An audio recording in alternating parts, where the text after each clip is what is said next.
It's my first love, but I'm dreaming up when I go to bed.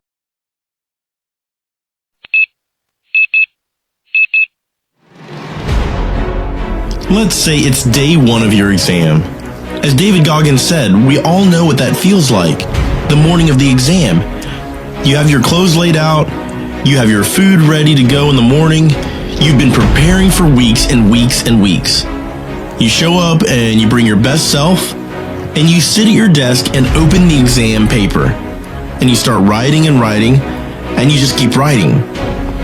A week or two later, you get your results back, and you've passed. In fact, you've not just passed, you've got the highest grade in the class. All right, perfect.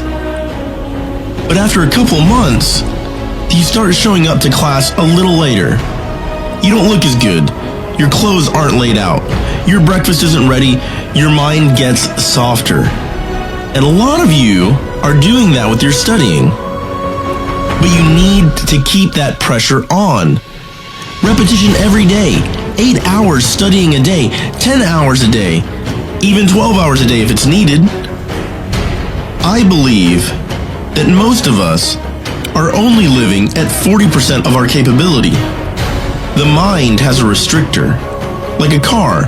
If you're driving a car and that car has a restrictor on it, the car may say 130 miles per hour, but the restrictor is set for 91.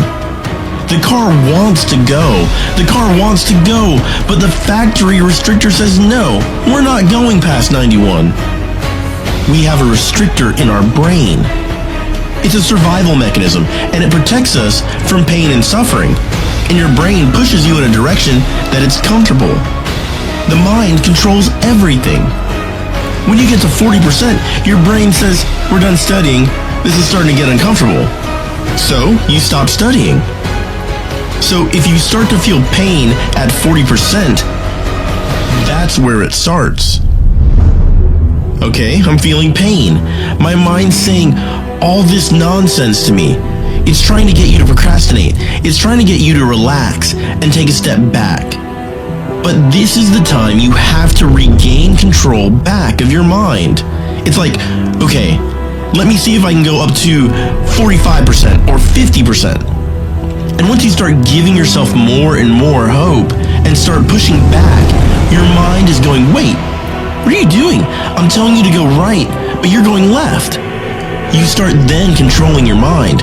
You start finding more in yourself, and then you go from 40% to 50% to 60% to 70, 80, or even 90.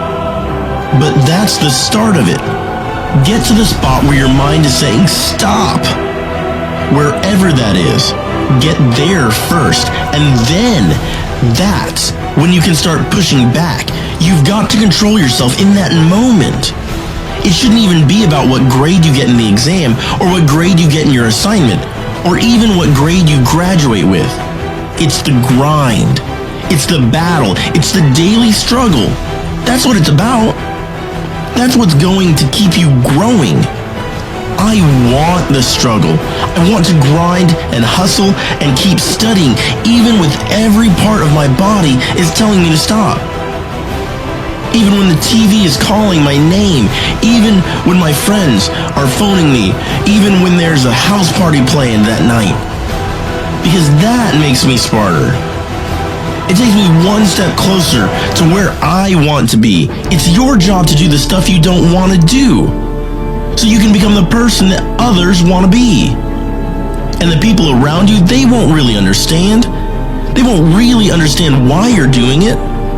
Why you're so focused and so disciplined and so zoned in?